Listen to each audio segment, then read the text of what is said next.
military to make gold, and weighs USB drives and the Iron Dome. Israeli salad, Uzi Stenson, Jaffa's orange grows. Microchips is us, iPhone cameras us, taco salads us, Bodavabanos us, Olive Garden us, White Cloth for us, Sabra Hamas, Hasbara sus.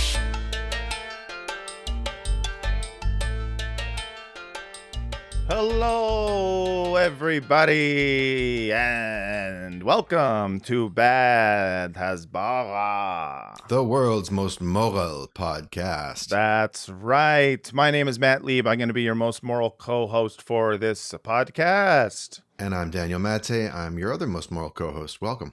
Welcome, everyone out there in the podcastosphere. Thank you for being in the sphere here with us.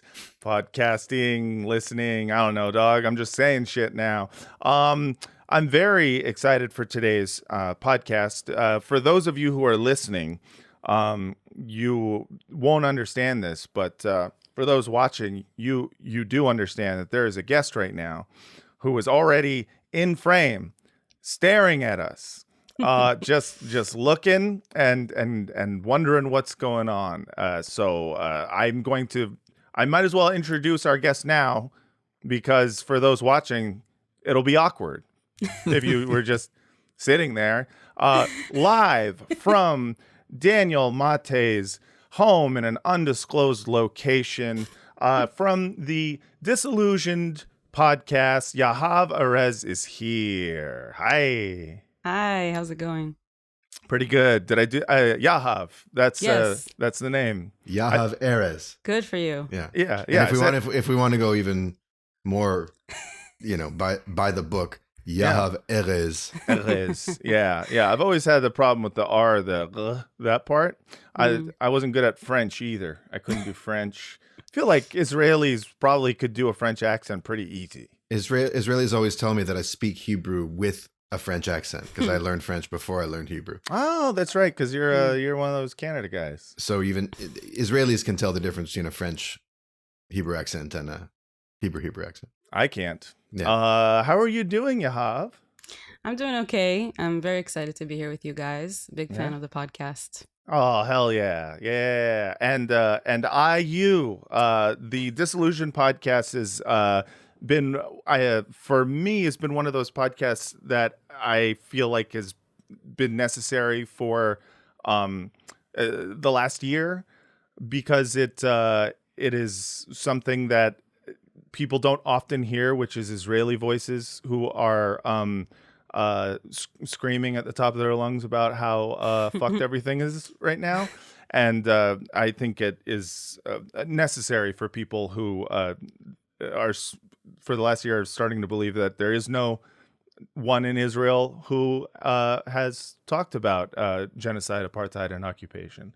So thank you for doing that. Thank you. Mm-hmm. Yeah. Before we get deeper into this podcast, both of our podcasts, first, I want to tell everyone, thank you for all of the people who subscribe to the Patreon. You can do that right now if you want to at patreon.com/badhasbara, which I can put up a banner right now. Producer Adam, shout out to producer Adam. His internet is currently broken due to a falling tree. So because of that, I'm going to be the one who has to, put out there's like banners and shit. I don't have nature. Nature is such a Luddite. I know. Fuck you, nature. There it is. Patreon.com/badhasbara. And then also today's episode is sponsored by Connecting Humanity. Connecting Humanity provides eSIMs, virtual cell phone SIM cards, allowing Gazans to connect to the internet. Since October 2023, they've provided over 400,000 eSIMs through donations. Wow. And you can do that. You can donate to Connecting Humanity by going to connecting-humanity.org. That is CONNECTING-humanity, HUMANITY.org. Please, before you give any money from Patreon, to our Patreon, please consider donating to Connecting Humanity. Do that now. Daniel, what's the spin? Well, I've had Amsterdam on my mind. It's been really traumatizing. I know. What a time. We're going to talk about it. So I had to pick some thematic records. So this is Jacques Brel, the great Belgian chanteur, who's Belgian, which is not where Amsterdam is. But he does have a song called Amsterdam, which is not on this album, but it's the closest I could find. If you're from Amsterdam, you're Amsterdamish. Is that right? You're Amsterdammed. You're Amsterdammed. You're Amsterdammed. Amsterdammed if you do, and Amsterdammed if you don't. You don't. Mm-hmm. And as we all know, Belgian, that's Belgish. Yeah. They speak Flemish. They speak Flemish there. Yeah. Anyway, then just because of the horrible events of the past week conjure historically, without any hyperbole or exaggeration. Of course, we're talking about some of the worst horrors ever to befall anyone. Are you about to pull up the Schindler's List soundtrack? I wish I had it. I don't have it, but I do have Slayer's "Rain and Blood," which there we go. opens with a song about Joseph Mengele, Angel of Death. Yeah. Wow. Incredible lyrics. I mean, I was bopping along that song for years before I realized he was saying Auschwitz, the meaning of pain, the way that I want you to die. Yeah. To be clear, Slayer is anti-Mengele, not pro-Mengele. So they say. So he they condemns. say. Yeah, he condemns. Do you condemn Dr. Joseph Mengele? People keep asking me that. And I keep saying, I don't know enough about him. I'm not in a position to condemn. Trust the science, I say. I don't condemn Fauci. I don't condemn Mengele. There's probably some people watching who don't think that's such an absurd comparison. There are, I'm sure. And then God damn it. I've got Annie Lennox, diva, because of her song, of course. Excuse me, I just bopped the microphone. Sorry. Hey, no problem. You can bop. Walking on Broken Glass. Oh, dude, Crystal Knocked reference. Yeah. Well, those are all great records. Please listen to them, I suppose. We never end this with it's not really a plug for those albums. We just want to let people know what Daniel's listening to right and now. And it might inspire a very strange playlist with Jacques Brel, Annie Lennox, and Slayer singing about sickening ways to achieve the Holocaust. I love the way you sing. Burning flesh, immense decay. You sing Slayer like someone doing anime dubs. It's not. You don't have a metal voice. You have a 80s Big Mac salesman voice, or like 90s Tonka truck, Hot Wheels commercial guy. Yeah. It's 5 different. cool new features. Angel of Death. That's the way you were doing. Now with more blood and gore. You don't need to ask your parents, just steal it. So those are albums. Yahav. I'm gonna fuck it up. And we're all just gonna go with it, and That's it's fine. What does Yahav mean in Hebrew? I know Zahav is gold. Yeah. So it's actually a word in Aramaic. Even better. Hebrew. I love it. Yeah. And there's a quote in the Bible about, you put your greatest asset, like your Yahav, on God, and he will provide. So it's kind of like going all in and like giving your biggest hope, your biggest thing. And that's why there's a bank in Israel called Bank Yahav. Okay. And people joke and they're like, oh, Yahav like the bank. And I'm like, yeah, but without all the money. So Yeah. it's like the biggest asset you have, basically. The biggest. Okay. That's what I I was like told. that. The biggest asset. I enjoy. What's my biggest asset? Aramaic is such a... My car. Your car? I'm saying that's my biggest asset. It's a Well, certified pre-owned Kia. That's your Yahav. That's my Yahav. And maybe that's its new name. Would you give that to God? Unless Hoping I can he get would provide? I mean, if I can get a good return on my investment, you know what I mean? It's a Prestige SX. I mean, this is top of the line 2023 Kia Sorento, okay? We're talking about 2 bucket seats in the back, plus a row that seats 3, plus 4-wheel drive and sport mode, and it's a hybrid. Hey, that old beater breaking down was the best thing that ever happened to you. Did I tell you about my experience at the Kia dealership in Glendale? Have I talked about that on this podcast? No. Oh my God. Okay. Which is shocking because it's so relevant to the question of freeing Palestine. Surprisingly is. Okay. So I go in there, we find a car. I'm like, this is it. This is great. I'm talking to the financing people. I'm talking to my salesman. He's a very nice young guy named Mike. And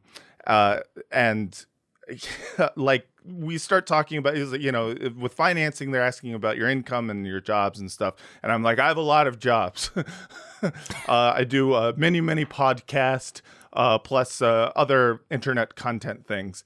And then I mentioned Bad Hasbara, and they literally, the whole dealership, I would say 90% of the people who work there are all from southern Lebanon. Wow. And they were all just like, this is crazy. And so it just became a thing where we just, with the financing people, with the salesman, his name isn't Mike. He's like, I don't even tell people my name because I'm afraid. Wow.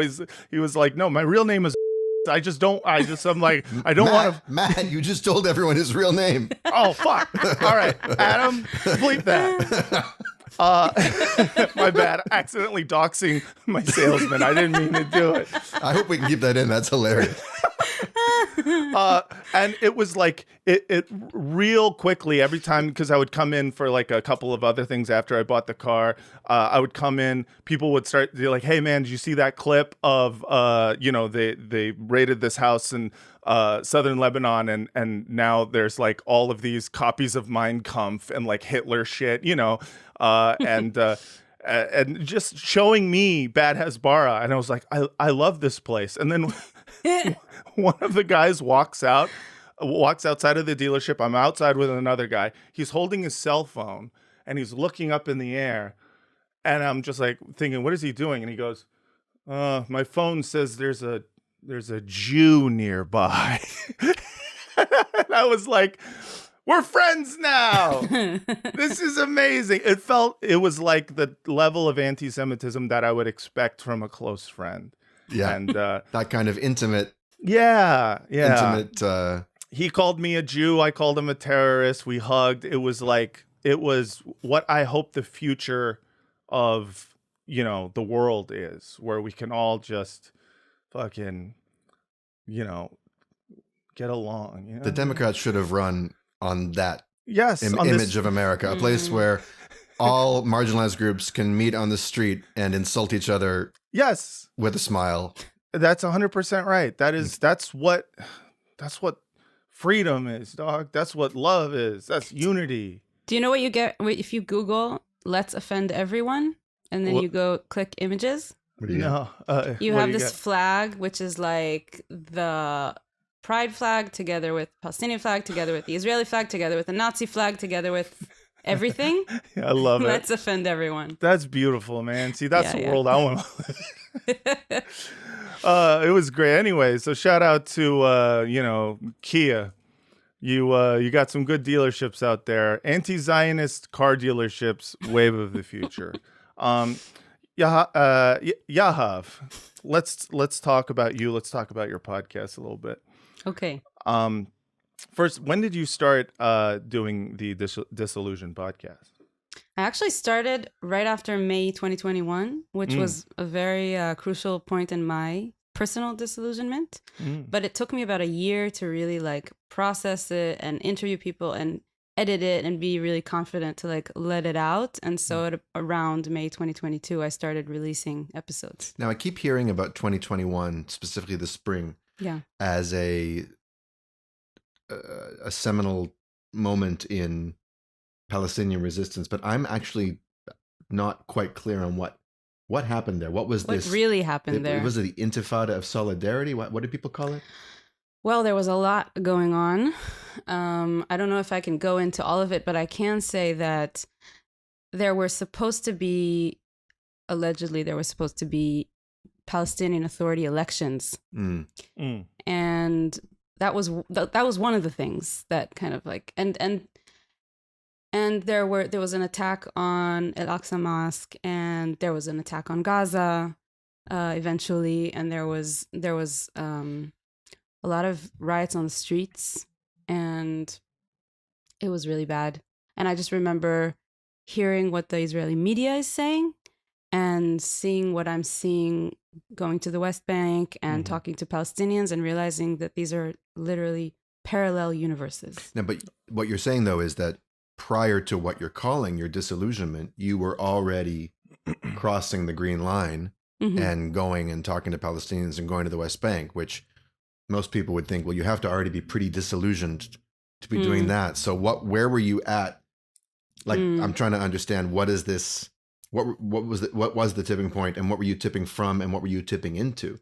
Because already, if you're doing that kind of work, you're way beyond where most Israelis are, right?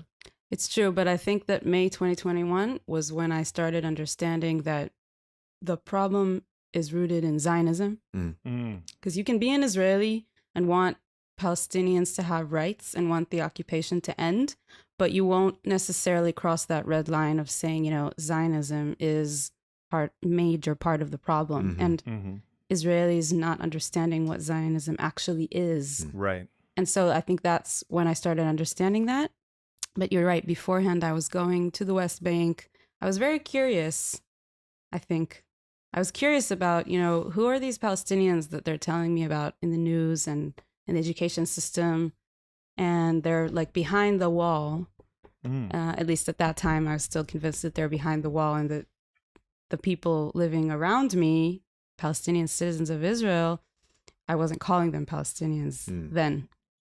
It's another whole podcast. Right, yeah. They were just the Arabs to you? Israeli Arabs? Yeah, I guess Israeli Arabs was what Israel calls them. Right. And I think I think there are many people in my life at the time, like beforehand, that probably didn't feel comfortable to actually tell me who they really are. Say, no, I define myself as Palestinian. Right. And I think that's why many Israelis go about their day without even hearing a Palestinian say, no, I am a Palestinian. That's my definition of myself, because so many Israelis will hear that and then just like spit out like, that's not your identity. I'll tell you what your identity is. Right. They can't, and I don't know if that's just something I'm not sure how much we've delved into that on this podcast, but the people, the Arabs who live within 48, for those of you who don't know, Israel defines them specifically as Israeli Arabs, because they are Israeli in that they have Israeli citizenship, and they are Arabs in that they are Palestinian and or just not Jewish. It seems to be this sort of a tension point in Israeli society where you just don't have, even within the legal boundaries of Israel, so to speak, you just don't even have mention of the fact that a lot of these people are displaced Palestinians and or just Palestinian in general who just didn't happen to have their neighborhoods taken from them. I think that the idea is mainly to call them anything but Palestinian. Right. Just to deny the existence of Palestinians. So we'll find all these like creative ways of calling them Arab Israelis or Arabs or whatever, but just not Palestinian. Yeah. Yeah. It's fascinating just because it's just another kind of like a more mundane level of erasure that exists within Israel. Yeah. Yeah. So we were talking about May 2021. I think that's when I started writing a lot online in English about my experience of being awakened, I guess, to the horrors of the occupation. And why the choice to write in English?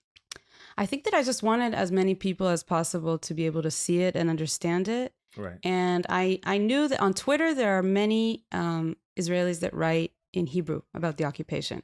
And it's not that I don't think that you need more of that. I mean, definitely you need more people speaking up, but the content was out there.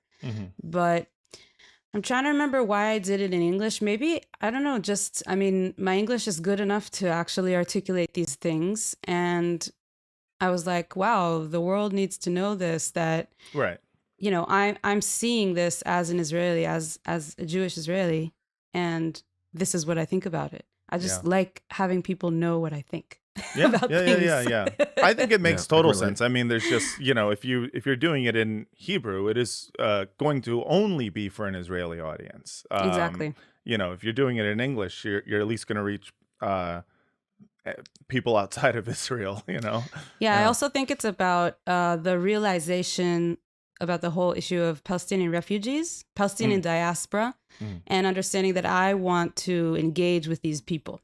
And I don't want to keep that whole status quo of Israelis that even though they want peace or they want justice for Palestinians, but they only see Palestinians as who lives in historic Palestine. Right. And there's millions of people who are Palestinian diaspora who also should be part of the conversation. Yeah. And I didn't want to, perpetuate that kind of idea of, let's talk within us because we're here on the land and they're not really part of this. Yeah. Right. One of the successes of Zionism is to split the Palestinian people up into all these different, essentially interest groups, which is such a debased term, but it's literally people with different material interests because they have different levels of citizenship, freedom, proximity to or distance from, different restrictions. They all have, they're just living at different levels of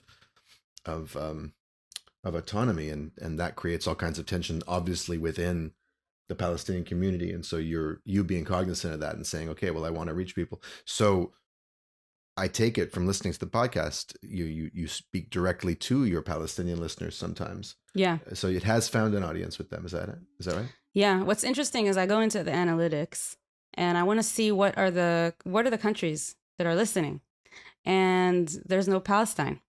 Right. So it's very hard to know. I think there's Palestinian territories. Yes. But also like the idea that Palestinians would be listening and they might be citizens of Israel or citizens of the US and then so I don't really know how many Palestinians listen, but I do know that the US and Israel are up there. Number 1 and 2 are always like interchanging. So interesting. That's a lot of the audience, and Germany as well. Yeah. No, that is, just, talking about boring analytics talk, it is interesting. We don't get, we have a surprising amount of listeners from the Israel, but not as much as, Germany is one of our top countries where people listen, which I think is amazing. And once again, it makes me feel bad about the fact that we have not done a Germany update. It's in the calendar. We will be doing it.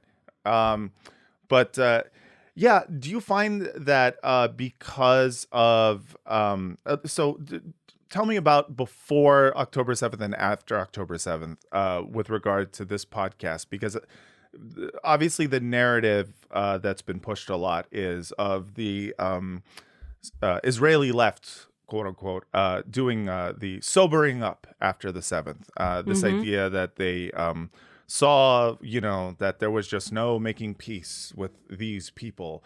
Tell me about what happened before and what happened after with regard to your podcast.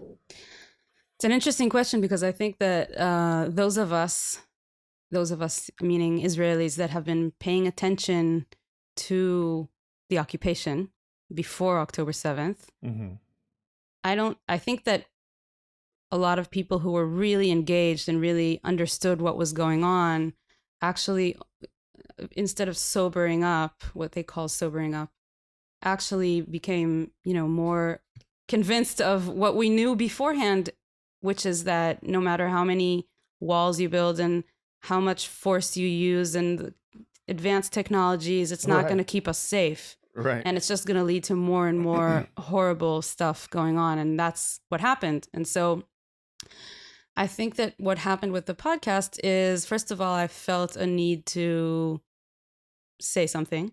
The podcast was a platform where Israelis could say what they think, which is especially in the first few months, was very rare, and people were very scared to voice their opinions and scared to talk about the situation in a way that would offend someone, because everybody was just so, it was just such a shit show.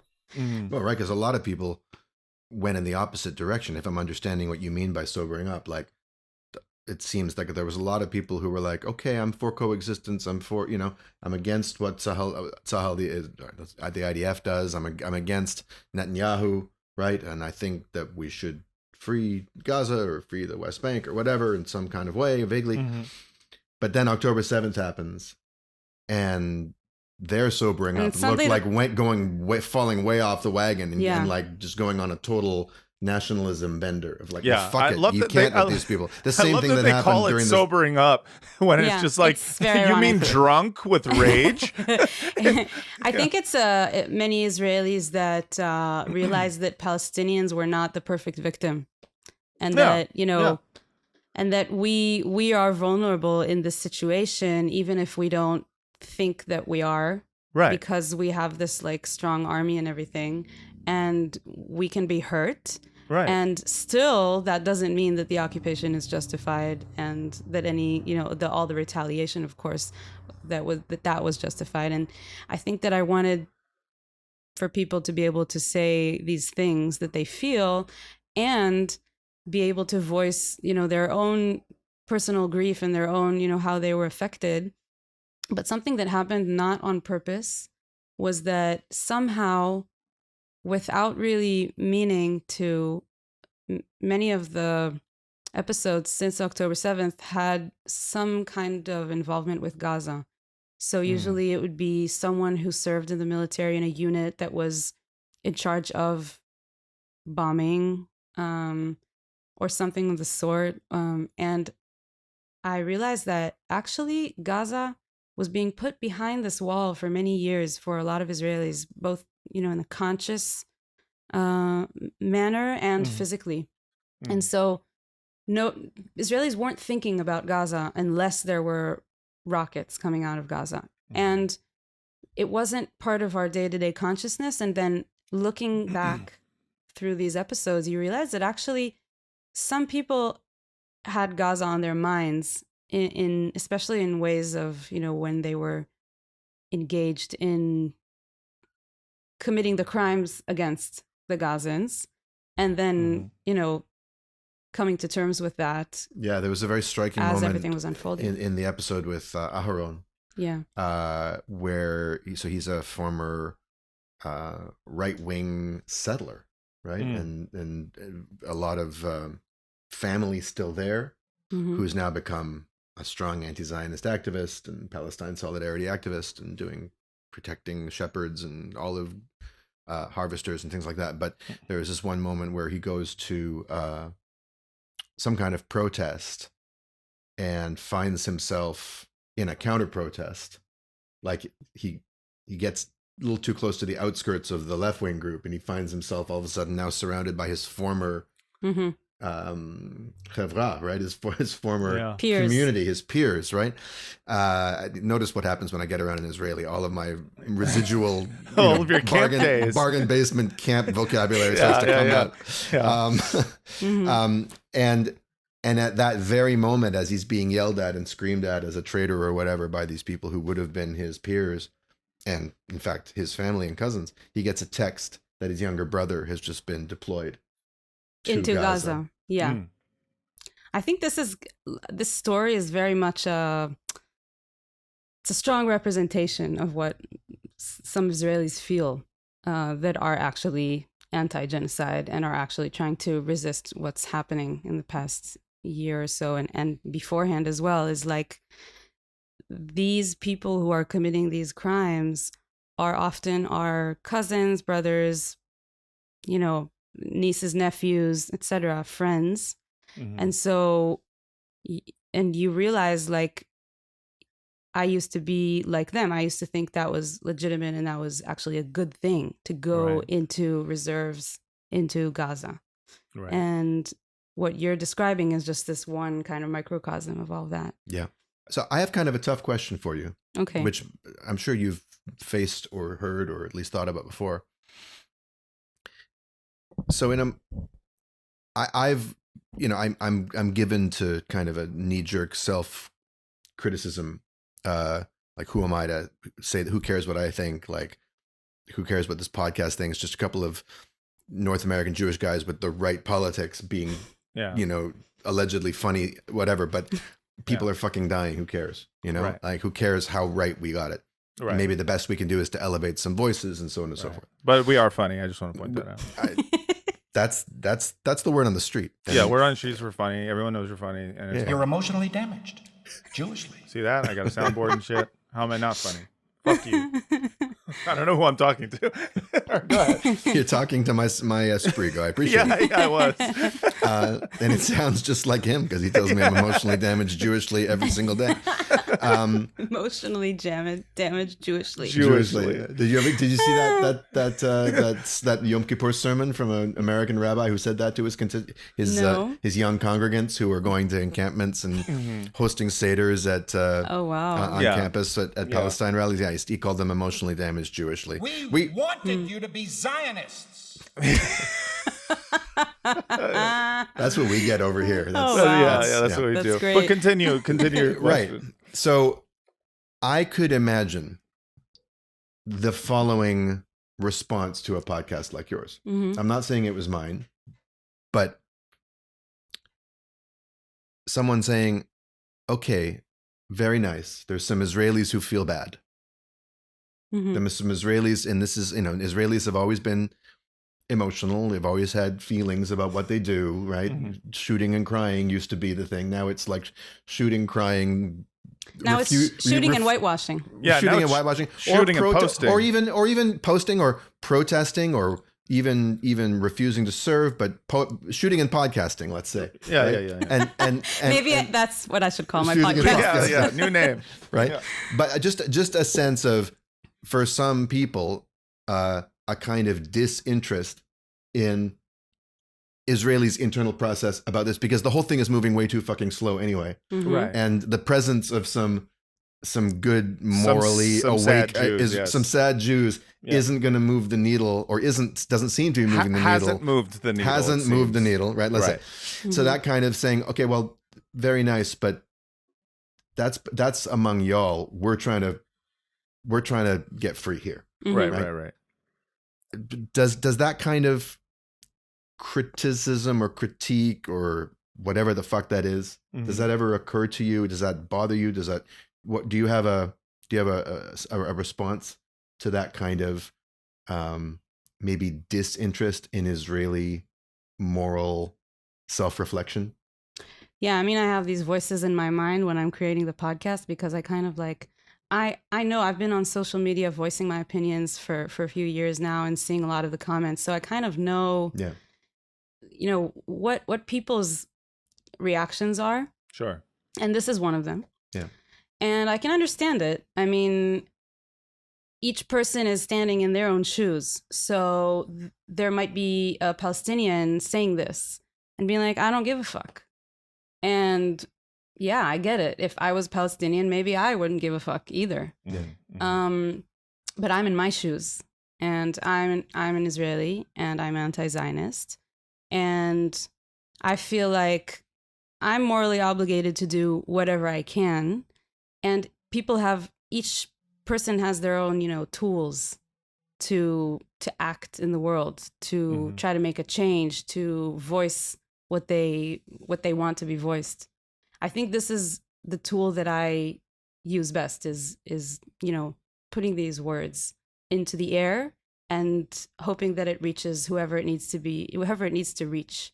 Maybe these people are not the people that it needs to reach. I do know that I've gotten a lot of reactions from Israelis and from Jewish diaspora saying, this podcast gave me a validation that I'm not crazy. If I'm calling it, a genocide and I want it to stop, and I think that, we're doing really bad things, then I'm not delusional. Yep. And that's what these people are living, because their surroundings are all telling them, you're crazy. You're crazy for having compassion for children in Gaza being bombed and starved. And so one of the things that the podcast is meant to do is to tell these people, hey, you're not crazy, and there are more of us just like you. And if you want to go further with these thoughts and with these, you're having doubts about certain things in the society that you live in, then, here's validation and here's community, and, you're not alone. Yeah. I have to play this thing. You've said it three or four times. I have to, we have a sting for that. I'm not crazy, crazy, crazy. Sorry. Oh, you have that like pre. Yeah. It is, it's a whole, Wow. it's a whole segment, but yes, that is, I think, that's really interesting to me because, I wonder, how much of that feeling of audience paying attention to it because they were like, yes, finally, I'm not crazy before October 7th and after October 7th, and how much of that was how Israelis who have felt this way have felt for a long time, because there's this thing now where the people that we're talking to on this podcast are not necessarily, I mean, it's everyone. It's not necessarily Israelis who are saying, thank you for making me feel less crazy. It's almost, it feels like that feeling was exported after October 7th to the rest of at least the Western world, of like basically that feeling of you are insane if you in any way are humanizing these people. You're crazy to think that this is something that Israel shouldn't be doing. The main reason people feel they're crazy is because everything that they've been taught, Is crazy. Right. Everything they've been taught is crazy. And people are seeing all of this. I mean, it's like the morals that we have had like pre-programmed into us, whether it's, via like media, whether it's books we read or television we watch, movies we see, or just like growing up being like, here's right and here's wrong, has not seemed to apply in the same way to the Palestinians. And I think people have felt like they are watching something evil happen and being told it's not evil. And that's making them feel gaslit to a point of feeling like maybe they're losing touch with reality. And it's interesting to hear that there's got to be what at least some portion of Israelis feel too, and have felt maybe for a long time. Definitely. And I just want to share this like moment that I had years ago when I saw this Israeli activist say online on a video just like that, I'm against the Zionist regime. And he said, I'm not a Zionist. And I was like, you can say that? Yeah. You can just say that and like thunder doesn't hit you? Was it Jonathan, or lightning? Was it Jonathan Pollock? No. Because he's the one who I heard to say we need to reject not just Israel, but Israeliness. Yeah, I saw that. I'm not anti-Israel. I'm anti-Israeli. Like I'm anti my own Israeliness, which was such a striking thing. Who was it? It was Barak Cohen, which actually very much addresses only the Israeli audience because he speaks only in Hebrew. Like I said, there are those people out there. Yeah. And just the world doesn't know about them necessarily because they don't do it in English. But it is a surprising thing every time if you translate on Twitter an Israeli a tweet that's in Hebrew and it says something nice, you're just like, whoa. That's crazy. Like at this point, I'm just used to translating it and being like, "That's crazy." Yeah. Is this a lost chapter of Mein Kampf? Is the way someone wrote. So yeah, they could do a kind of just like, I don't know, for people who have a hard time expressing or experiencing anger. Right. You could just be like, go to Twitter, find a tweet in Hebrew, and click translate post. Yeah. And all of a sudden, you'll have like people who haven't spoken for 30 years. People who have been in a coma will come out of it like. Yeah, exactly. Yeah. So this man who I very much look up to him, and he's an amazing activist, and he was saying this, and I was like, wow, you can just say that, and it's okay. Like I would like to be that for other Israelis as well. I love that. Because I think that the difference between saying, Zionism is not what I thought it was, and the occupation is bad, like I said, but then going and saying I am against this political ideology because it is harmful, because it is violent. That's like another stretch. That's like another step. And so refusers who, people who refuse to serve in the military. I'm in touch with one who's in prison right now. Not while he's in prison because he's not allowed to have a phone, but when they release him for a day or two and then put him back once in a while. And then he says to me, is that day off program available to Palestinian prisoners? No, exactly. Oh, man. But he says, I know that there are other youth considering refusing to serve in the military, and they're probably very confused, and they're hearing a lot of voices from all around. And I want them to know, you can do this.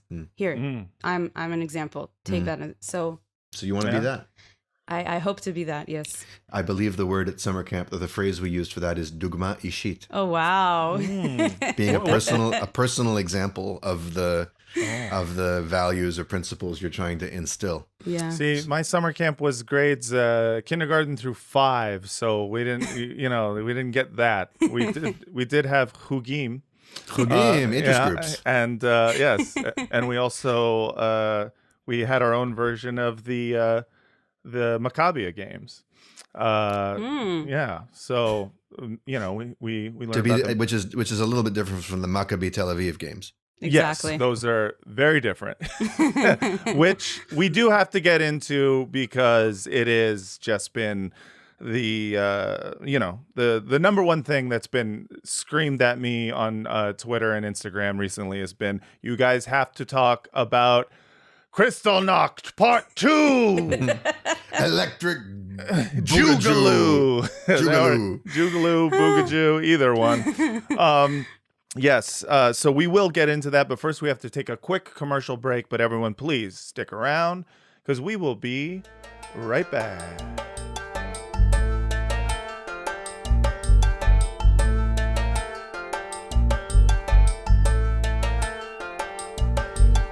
Jumping Jacks was us. And we're back. This is Bad Hasbara, our guest, Yahav Erez. Let's try that one more time. Put the emphasis on the first syllable in both words. All right. We're back. We're back. This is Bad Hasbara. We're here with Yahav Erez. Did I do it right? No. Close. Kol Erez. hakavod, Matt Lieb. Yeah. Did I say it right? Kol hakavod, Yeah. Matt Kol Lieb. Annie Lowe, speaky Hebrew. All right, buddy? I am Matt Lieb, most moral co-host here with Yahav. No, Yahav. Yeah, no, you did it. Fuck. So before we took a quick break, you wanted to brag something. I wanted to brag. I got a message from someone who months ago sent me a message on Facebook. I don't know this person.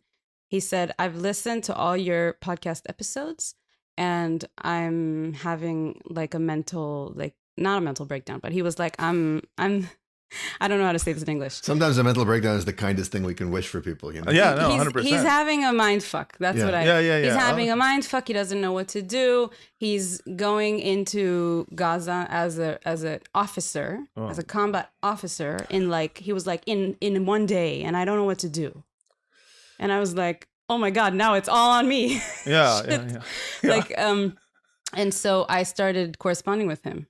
Yeah. And I started talking to him about okay, so what does this mean? All of this, about you taking part in this. Right. Anyway, we've been in touch for a few months. He just sends me a few messages once in a while and then just disappears. And he just sent me a few messages. First of all, a few weeks ago, he sent me a message. He's like, I'm done. I'm not going back to the military. I'm not going back to reserves. And one of the things he said when he was having his mind fuck was that I don't have anyone to talk to, and a lot of other things. But he just sent me a message saying, I'm listening to this song. He sends me a song. He's like, I'm listening to this song. I'm reading about the Nakba. I'm doing this. I'm doing this, and I'm like, wow. I mean, it's that's good. my bragging. Yeah, That's good. Yeah, I mean, hey, it is if we can hope for anything, one of the things we need to hope for is for all Israelis to refuse. for all Israeli society to change.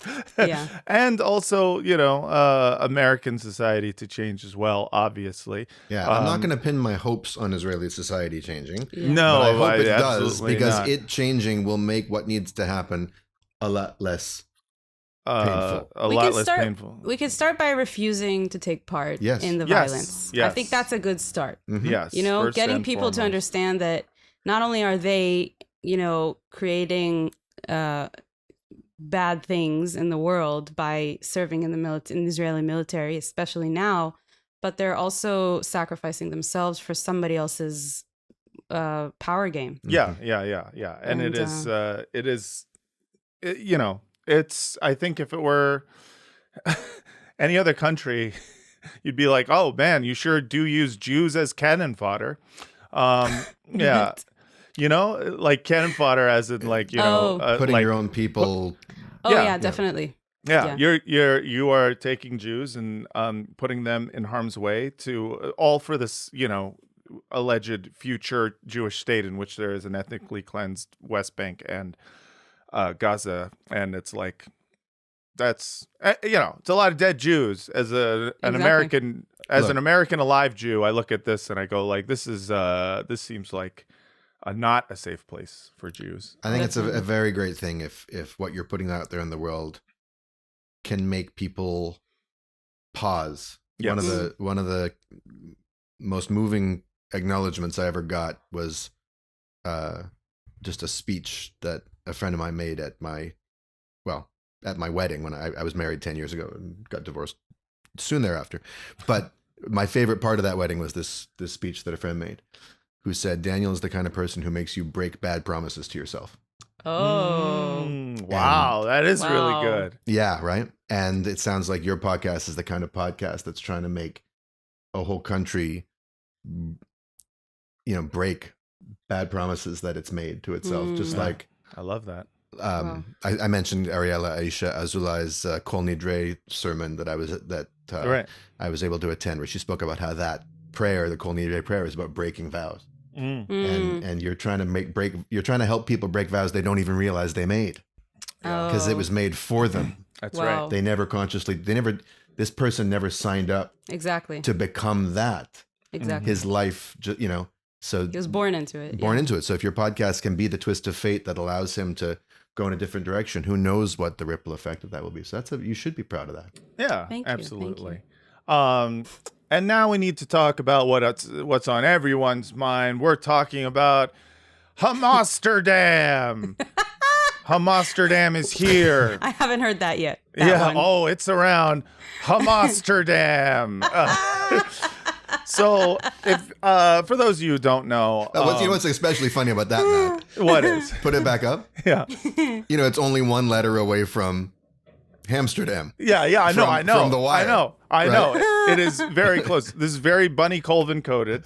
Shout out to anyone who watches The Wire and enjoys The Wire and knows what Amsterdam is. Season 3, great season. But so over the past week, last week in Amsterdam, there was a night of broken glass. There was a crystal knocked. Everyone's been talking about it, and I, of course, have a sting for it. So we're going to be talking about Crystal Knock Part 2.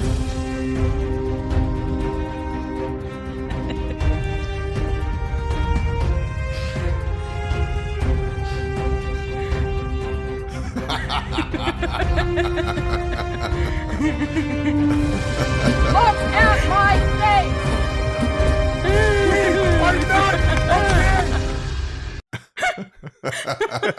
Did you do all that? Oh yeah, I did that. Wow. Yes, he did. Shout out to iMovie. Those of you who are only listening, you don't know what you missed. You don't know what you missed there, but keep listening. Doesn't matter. Okay, so in Amsterdam, as a part of some sort of soccer match that as an American I do not know about, some sort of cup. In Amsterdam, there was a match between the local team it's spelled Ajax, but I think it's Ajax. And Maccabi. I'm sorry, Dutch is the weirdest language in the world. Yeah, very strange. I feel like Dutch and Brazilian Portuguese. Oh man, don't get me started on Portuguese. I'm going to say some offensive things. It does not. It sounds like someone who's. It sounds like a French guy trying to speak Spanish, who is also hearing impaired.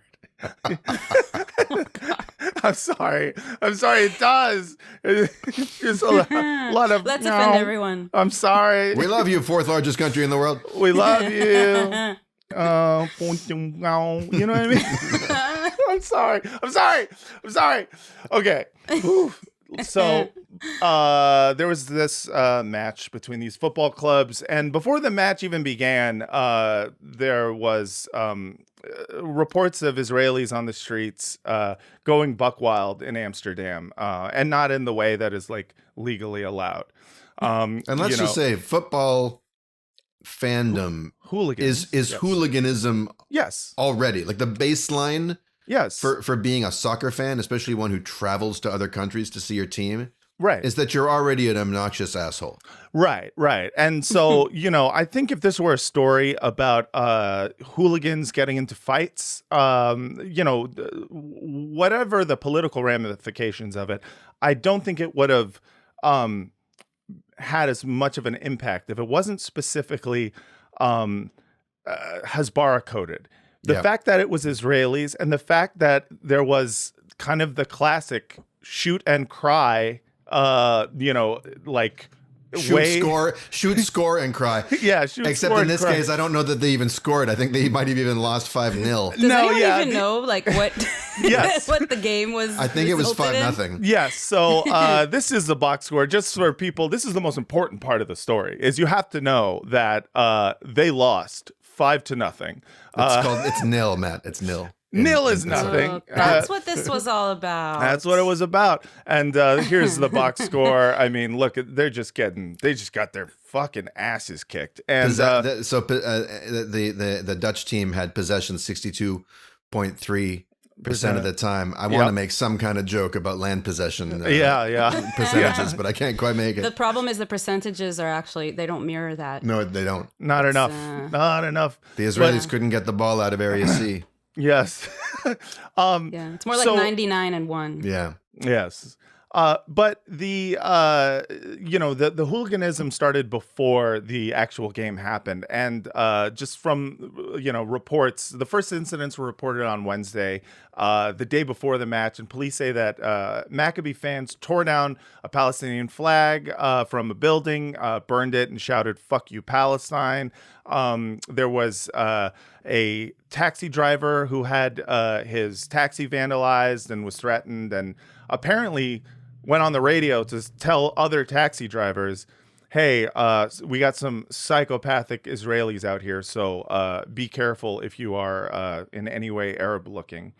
And then, of course, we had these chants that were happening, which were just, I mean, what else can you call them but genocidal? And here's a little bit of it.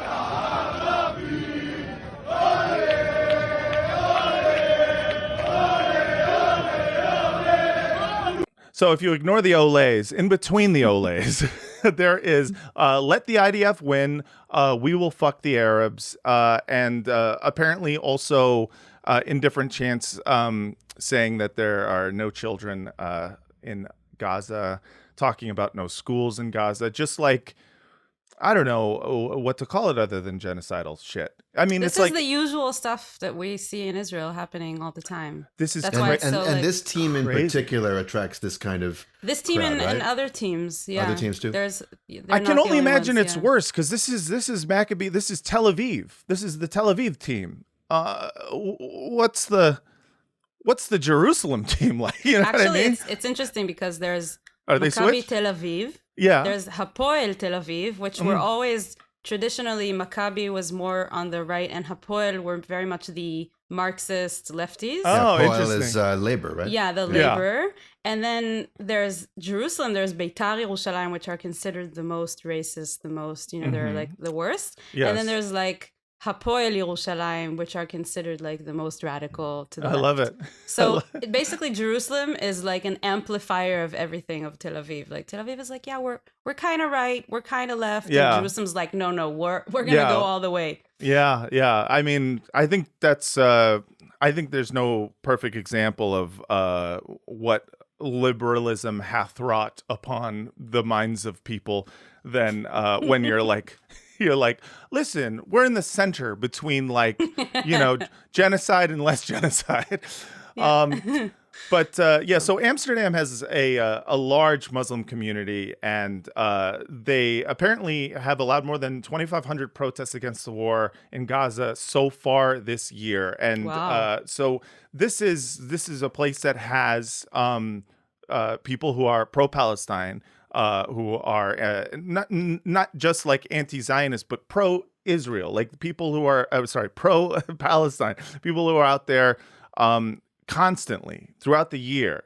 And the idea of going there and being like, let's burn the Arabs, let the IDF win, is and then doing actual like violence is I don't think it's anything else other than taunting and asking for trouble. And how does Israeli culture prime and prompt fans like that to behave when they get abroad? I mean, one of the things that really comes through when you listen to Israelis talk who have been disillusioned, like on your podcast, is the sense of hermetic, bunkered superiority to the rest of the world, and a kind of indifference and incuriosity about what the world thinks, but a profound hyper awareness that they all hate us. And so can you speak to the sort of what probably some of these fans had never left Israel? This might have been their first trip away. What are they? Oh, interesting. What is that what is that attitude that they go to the airport with? It's really ironic because I've been looking through a lot of the comments, the comments of Israelis on the Israeli propaganda, the Israeli Hasbara, about this. Oh my God! Did you just hear? That's the first time that word has been accurately pronounced on this correctly on the Bad Hasbara podcast. We call Hasbara. It's funny. There's different. There's different. There's three different pronunciations among our audiences. There's what my you way, Hasbara, Bad Hasbara, which is the Then there's we say Bad Hasbara, and most of the Arabs and Palestinians that I know who listen to this show call it Bad Hasbara. Yeah. Hasbara. Right. Yeah. By the way, Hasgvara is mansplaining. Oh, because given is man, so Hasgvara. Oh, I like that about Hebrew because it's such you can play. You can play because it's built on such simple building blocks. Yeah. The ways you can substitute words in and do plays on words. It's good. Anyway, so you were play, saying, but not soccer. Right. So anyway, I was reading through the comments. Of all the Israeli Hasbara, and so many of the comments were something along the lines of, look, Europe, you deserve what this is what you deserve for letting all those Arabs and Muslims into your countries. Now you're going to eat, in Hebrew you say, now you're going to eat the porridge that you cooked. And this is so much of this like anti-immigrant sentiment that was very strong. First of all, it's very strong. Whenever you see white supremacy, you'll see all this like, all those immigrants are coming and they're doing this and they're doing that. But it's like, this is like Germany in the late 30s. 100%. Like, Europe is being taken over by all these Muslims. But in those words exactly, Europe is being eaten up by this like Muslim cancer. This is like literally what I've seen. And so many people repeat this. And it's like, do you not notice that you're just repeating this? This is the exact parallel of anti-Semitism in Europe. The people who will be saying this about Muslims are going to be saying that about Jews and have said it about Jews. And so they don't see how much they're internalizing the white supremacy Yeah, and I think there, I haven't, my thoughts about that specifically are, well, that's what happens when you are at the top tier of a supremacist society is when you are the top tier in America. If you are, a white Christian, for example, make up the majority of, everything in this country, right? This is why you see this kind of aggrieved, like anti-Christian thing among right-wing conservatives, where they're like, I saw a Starbucks cup that said Happy Holidays instead of Merry Christmas. What is this anti-Christian bias? Or they'll talk about like, racist, anti-white, fucking Marvel movies and stuff. Like the things that they consider to be oppressing them are laughable to any group that's actually being oppressed within the country. You see this with Israelis all the time. But the thing is they have a narrative that they can glom onto in which they can, I feel like, pretend that they don't live in a supremacist society. In fact, the only society is all of history. And because of all of history, we are perpetually the victim in every case. And therefore, they can say things like, we need to deport all the Muslims and the Arab cancer. It's like, speaking of all of history, like it's a little odd to me that their line isn't, here Europe, you're getting what you deserve for crowding our people into ghettos and cattle cars and killing us and and exterminating us. No, that doesn't seem to be their beef. Their beef is you're not white enough. Yeah. And now you're going to get what you deserve for not doing what we do. Right. Because we learned the right lesson from the Holocaust. We became white. We became white. In the essence of the white, in the hierarchy of the white Whiter supremacy. than thou. We created an ethno-national state where we can be the white people, whether we're really actually physically white or not, but we're the white people of that state. And let's be clear, a lot of Maccabi Tel Aviv's constituency is Mizrahi. Yeah, I don't know how, like, really the makeup. Right, but the whiteness is accrued not by actual skin color. Yeah, Exactly. It is important to mention that whiteness is not in and of itself like defined by color color. or colorism, especially in Israel. But this is not that. That's why when people say white supremacy, they go, it's not white. There's all these Middle Eastern, all these Middle Eastern Jews, and it's like, oh yes, therefore it is no longer anything bad. No longer settler colonialism. Yes, because you're dark. Yes. This is all the confused, like liberalism, identity essentialism that is, makes people question their own sanity. Go ahead. Yeah, I just want to say you brought someone on the podcast. It just happens to be that knows nothing about soccer. Oh yeah, I am the most uninterested Israeli about soccer. So it's very hard. I didn't even know what the name was of the team that played against Maccabi Tel Aviv until you mentioned it. Do you guys call it soccer, or do you guys call it football? Well, it depends. I mean, we call it kadurregel. Yeah, football. Which is all right. ball foot. Ball of the foot. Ball of the foot. Yeah, you call it football. But I don't know. I think it depends on if who taught you English was like British or American. Or American, sure. But yeah, it has been interesting to see because the reaction, obviously, to the constant taunting, the racist and genocidal taunting, and physical acts of vandalism and violence that the Israeli hooligans were doing caused a reaction. And it was the reaction that was played the most on television. And I have just some video compilation of all the reactions. Now sending at least 2 rescue planes to Amsterdam to evacuate its citizens after several were injured in violent anti-Semitic attacks. In what authorities are condemning as anti-Semitic attacks. Now you know how it feels, sir? Videos circulating online showing an anti-Semitic mob chasing a man down. We have to warn you here, heads up, this report contains some pretty graphic images. They started to stab, attack, throw into the rivers, throwing us flash bombs. We are frightened to go in the streets. We are frightened. It's pure anti-Semitism. Vision reportedly showing Jewish soccer fans hunted like animals. I'm going to show you a bit, but a warning, it is very distressing. Oh, sorry. Sorry. Matt. I'm sorry. I accidentally I spliced in an orangutan drinking his own piss. That's my bad. Yeah, it was immediately called a pogrom, an anti-Semitic attack, Kristallnacht Part 2. There was. Okay, so what did happen? Like what really happened? What really happened was that there was witness accounts and screenshots of mobile phone message exchanges suggest that there were some people who were targeted as Jews, according to The Guardian, or asked if they were Jewish or asked to show their passports. False reports circulated that Maccabi supporters had gone missing or had been taken hostage. There were 5 people are hospitalized, 20 to 30 slightly injured.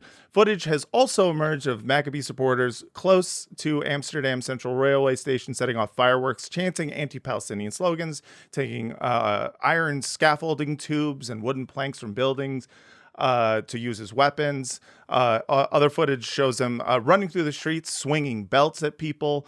There was what it was street fights. These were it was hooliganism. This is what it was, and this is not to let anyone off the hook who was, if anyone was going around asking who's Jewish and beating someone, obviously I don't let anyone off the hook for any of this behavior. The problem is, and this has always been the problem with Israeli propaganda and the way that Israel is seen and talked about in Western media, is that you can't have just hooligan fights without Israel. If anyone is hurt from Israel, if there's anyone who is caught up in violence who is Jewish, immediately it is the next Holocaust. And to a degree in which people, at least, in the media, were losing their minds at this. They were talking about this like it was Kristallnacht. They were calling it a pogrom.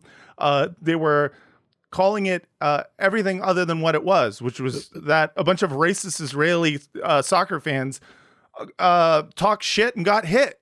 I mean, were there any Dutch or European Jews who got targeted? I have no evidence of this. I have only witness accounts. Let's say that there were. Yeah. Let's just say for the sake of it, if there weren't, yeah, then it's just patently and completely absurd, right? Yes. A pogrom is against residents of a place. Yes. Minority residents of a place. Yes. By mobs of people in power or affiliated with power. Which sounds very familiar to me after watching hundreds of videos of Israeli settlers attacking, invading Palestinian villages. That's exactly the definition of what you just said. Yahav, stop denying the Holocaust. Unbelievable. Your eyes and ears deceive you. Anything you've seen with your own eyes. Nope. Yeah. Sorry. Eyes? Why do you think it rhymes with lies? Pogroms only happen on the. There's a force field. It can only happen in Europe. That's right. It actually can't happen. Right. Oh, if you're not in Europe, it's not. It's a Russian word. It's okay. Isn't it? Okay. I mean, I don't know if it's a Russian word, but I definitely know it is a European phenomenon, and it can only happen in Europe and only to Jews. Get with the pogrom. Get with the pogrom. That's the next name for Bad Hasbara. Yes. Or I was thinking, and now back to our regularly scheduled pogrom. Back to the but let's say it's true that some. Let's even say here's me like spinning out to like a nightmare scenario, right? Yeah. Based on the original facts. The Israeli soccer fans come over. They act like a bunch of fucking Nazis, right? Like hooliganism plus ethno-supremacist genocidal chanting plus property destruction and all the and just all of the kind of obnoxious bad tourist etiquette that Israelis are known for all over the entire world. No offense. I think it was worse. You're the worst tourists in the world, right? Yeah. Which I am right now. I'm a tourist right now. No, you're great. You're doing great. Because you're Except not for that doing Holocaust denial earlier. You're doing pretty good. Because for much of the world, the experience of welcoming Israelis to you is welcoming a bunch of teenagers either in between high school and the army, getting something out of their system before they go do a bunch of horrible shit, or right after the army, basically spreading their PTSD all over the world or trying to forget about it, doing ayahuasca in Indonesia on the beach and and polluting and littering and being assholes. Anyway, this is just what I've heard. But let's just say that set off a wave of anti-Jewish terror, a wave of reaction, right? Sure. And in the reaction, some people with more broadly anti-Semitic views about the Jews in their midst, the Dutch Jews that they live with, went out on the street and started looking for Jews to beat. And I heard that there were chants like "cancerous Jews" being chanted. Let's say, still, to call that a pogrom is very strange to me. And as one Israeli actually posted, right? Lior Meiri says, and this is the auto translate from his Hebrew post, which starts with Ken. Yes, it is known that before Kristallnacht, the Jews marched through the streets of Berlin and sang with pleasure about how they would fuck the Germans and tore German flags from the windows of houses, while in a country they did not yet have, the Jewish army killed for a year 2 to 3% of the population of a city that was full of Germans. It's 1-to-1 the same thing. Kristallnacht Alek, which is an Arabic-derived word meaning give me a fucking break. And that's exactly it. And if you go back to pogroms, which happened long before the Holocaust, right, in Russia, like these incidents against Jews were not triggered by a bunch of obnoxious Jews coming from across the ocean and burning shit. Like there was the provocation was Jews, we want you out of here, period. Right. And that's not to say that like there weren't incidents of like Jewish immigrants doing like crime or whatever. Like,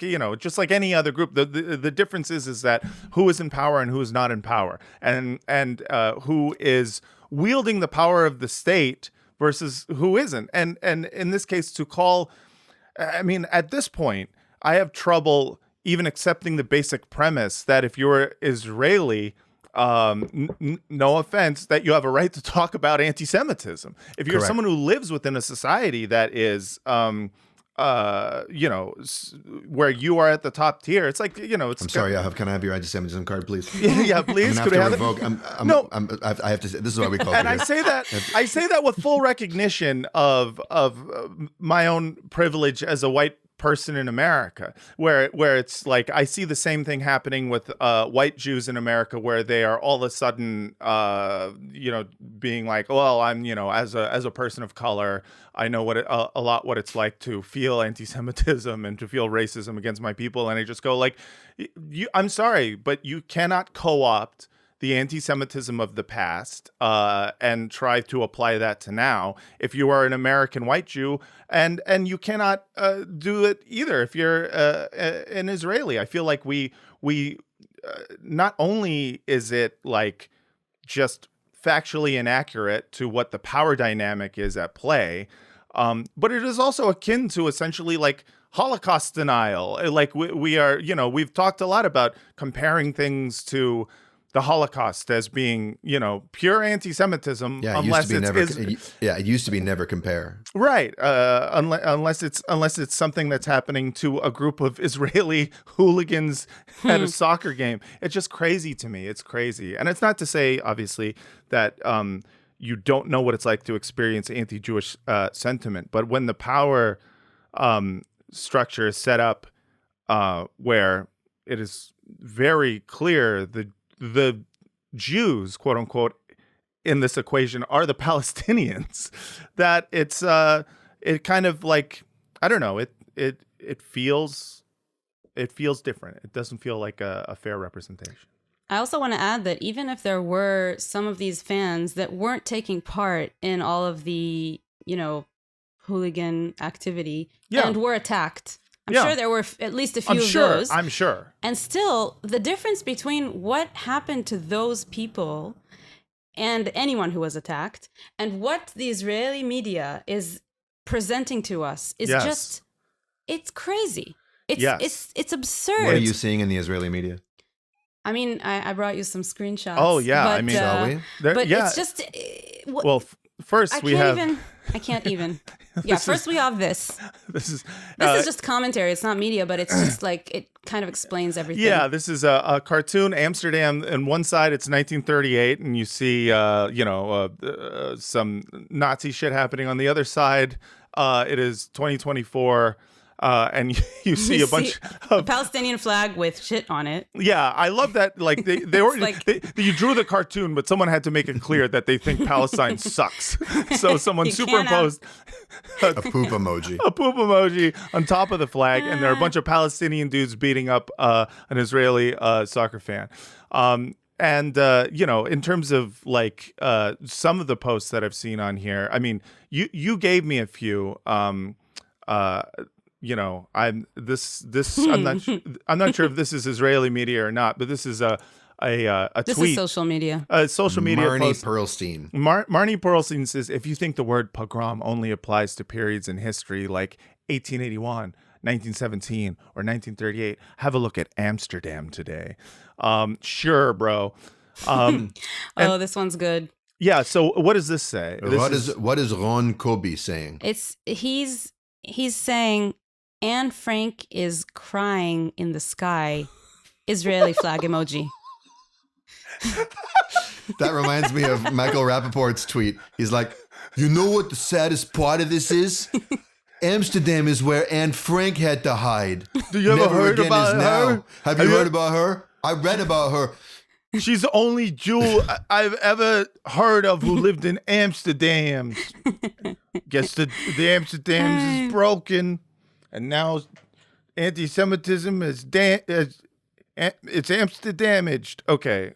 Unfortunately, I think a lot of Israelis also have only heard about Anne Frank, and that's why this is the reference, because she's the most famous, right? Holocaust not survivor. Victim. Victim. Yeah. And there were many more in Amsterdam, but I mean, I don't think they really did learned about the rest because she's just like this icon. Yeah, of so course. they're just like co-opting it to I don't know. I don't think she's crying in heaven because she's crying in heaven. I don't think she's crying in the sky. I mean, she wouldn't even know about it. She's hid up in an attic. Like she's not. The sky is a giant. She has no view. She has no view of the street. She doesn't know what's going on. She did have a hole in the. I read the book. Oh, okay. She had a hole in the attic where she could see the sky, and she was writing about it. She could see the sky, but could she see the attacks on Israeli soccer hooligans in the street? She couldn't see that. She has no idea. Oh, can you imagine? I'm just like it is so. There's something about like the saccharine sentimentality of like Israeli posts where, because it's like half of them, you translate them and it just like kill them all, drink their blood. And you're just like, Jesus Christ, what are you doing to us? Like you're making every Jew fuck their mothers to bring Mashiach. Like, yeah. And I'm just like, you're making me unsafe, motherfucker. And then the other half is, Golda Meir is in the sky and her tears weep down on everybody. And you're just like, I don't think you're sad.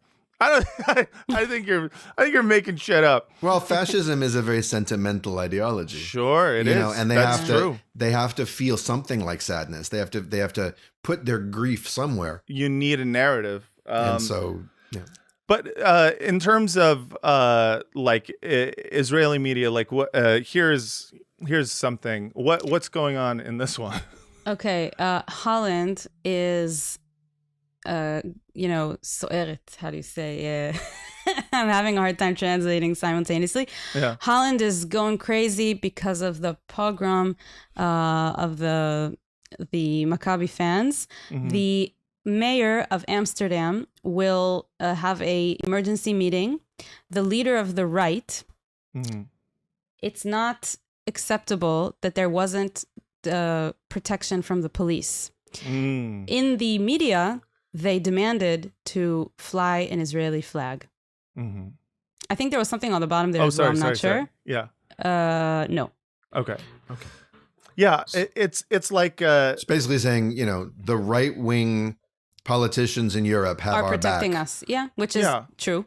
Yeah. Which is a bad sign. Yeah, that's always a bad sign. I don't know why they're like flying that as their flag, like waving that as their flag.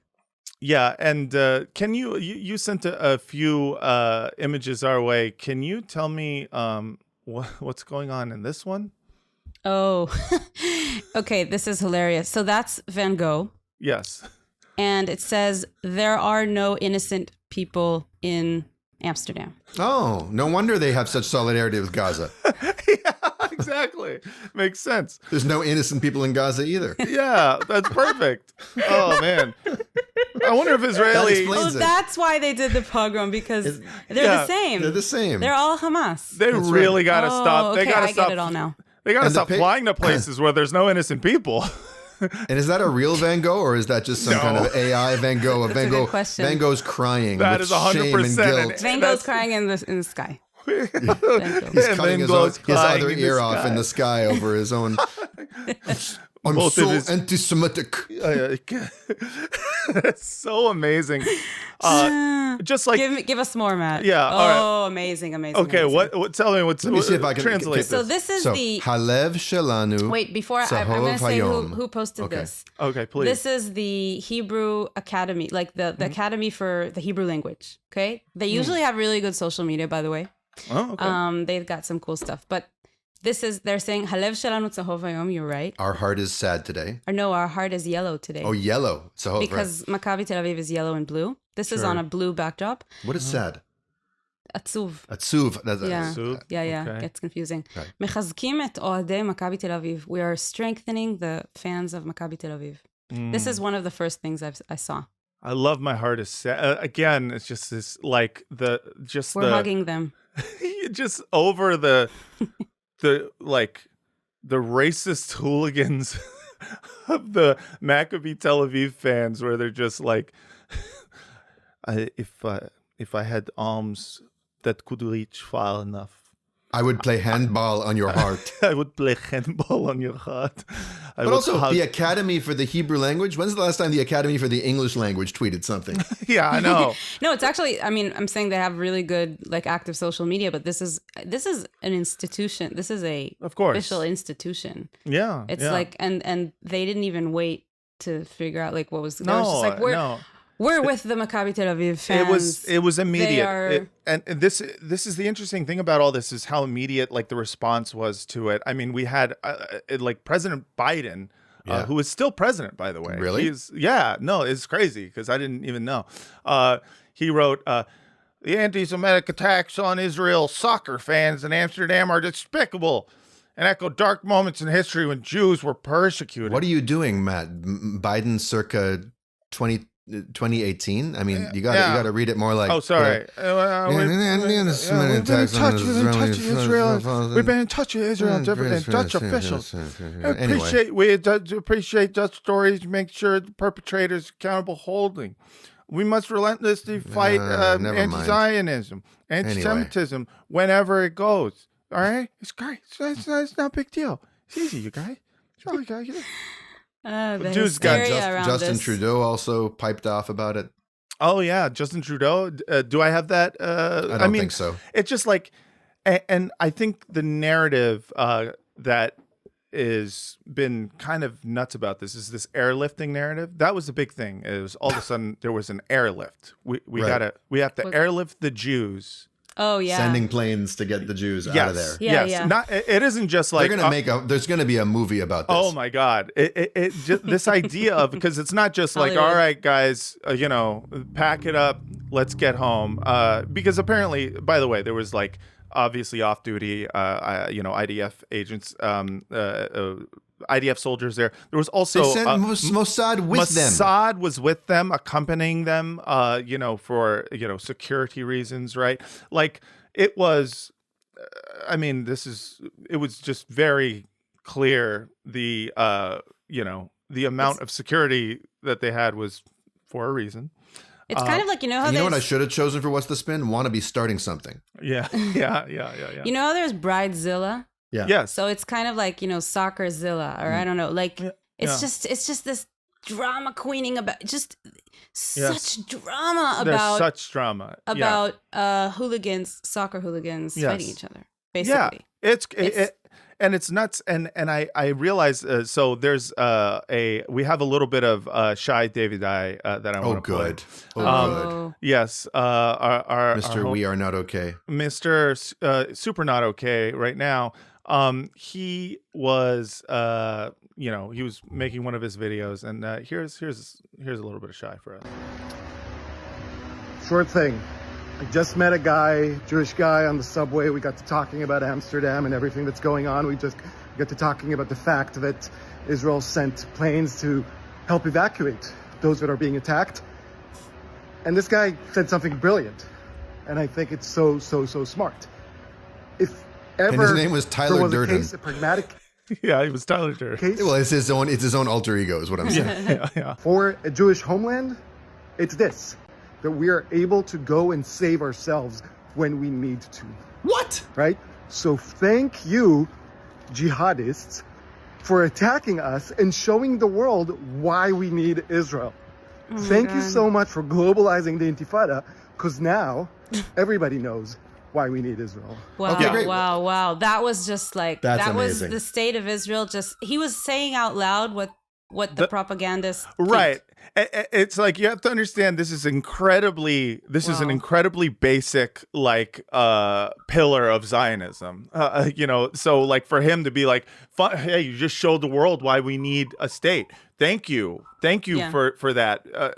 Not that all actions taken outside of Israel to make it unsafe for Jews everywhere in the world have not been expressly done for almost that exact purpose. To be like, see, it's a lot of anti-Semitism. Guess you got to move to Israel. And I will say, there's something also immensely more like scary about this, because like the other thing I was thinking was like, how within their rights do Israelis does the Israeli government feel in attacking another country for a perceived pogrom? You know what I mean? Like, there's not to say that this is something I think is necessarily going to be an issue in the Western world. I mean, they attack Arabs, they'll do that, they'll attack Arab countries, but just the idea that like, you're buying also the narrative that this is a pogrom. You're buying that it's Kristallnacht, and then you're going on camera and you're being like, "We needed to airlift them."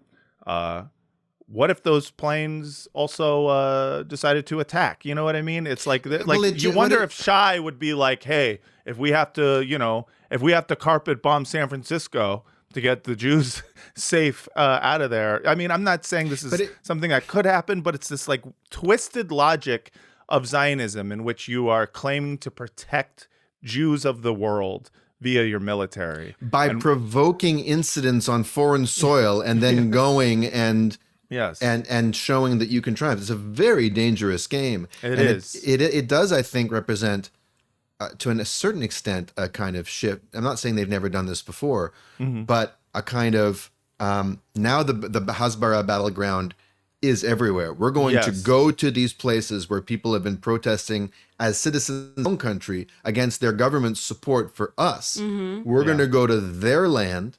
We're going to start some shit. We're going to cry victim.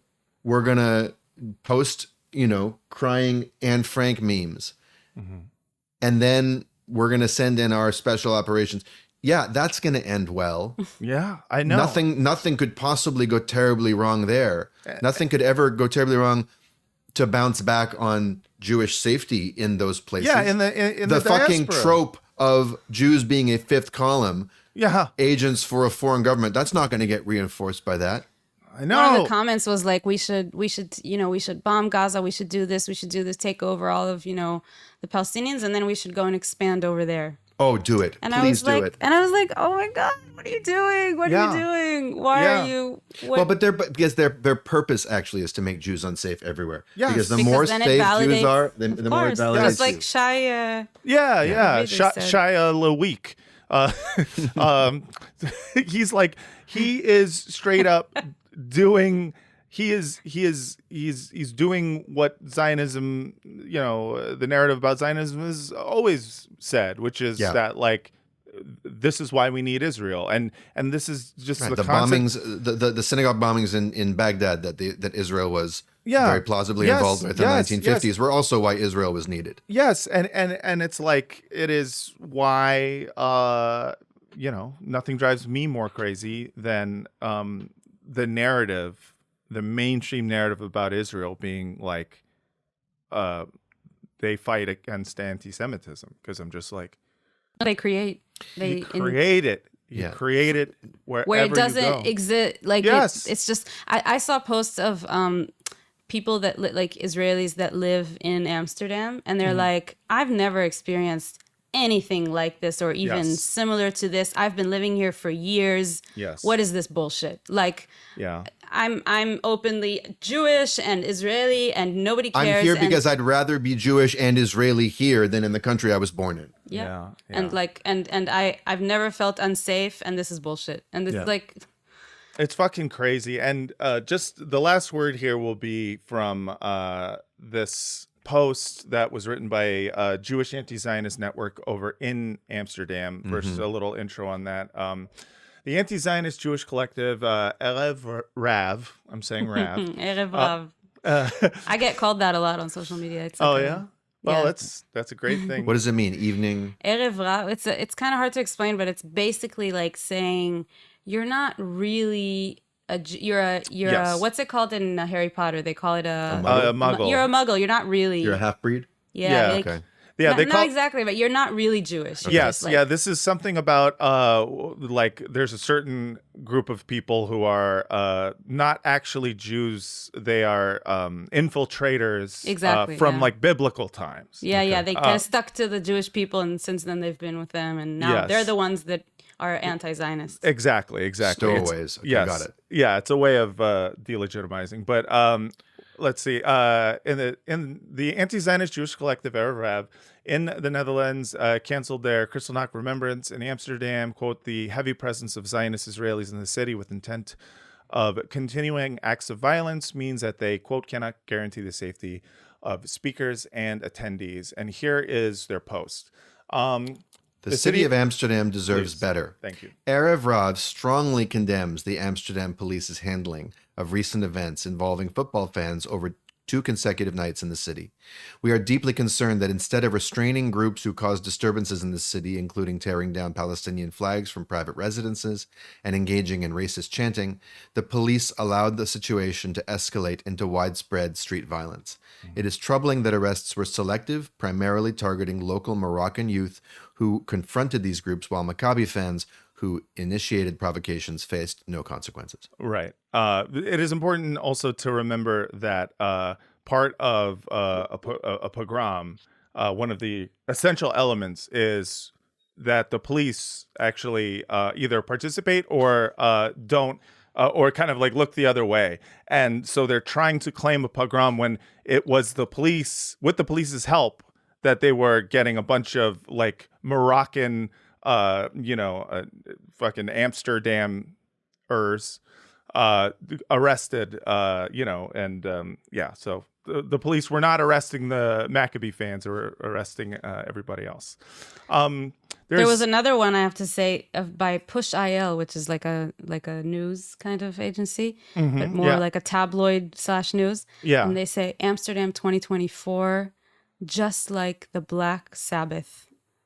Meaning just like October 7th. Yeah. They call October 7th They're Black calling Sabbath? It Black Sabbath? They do? You didn't know that? Oh, well, now I know what I'm going to have to pick for the You're missing every week. You're missing out. Yeah. You've been Oh missing my out. God.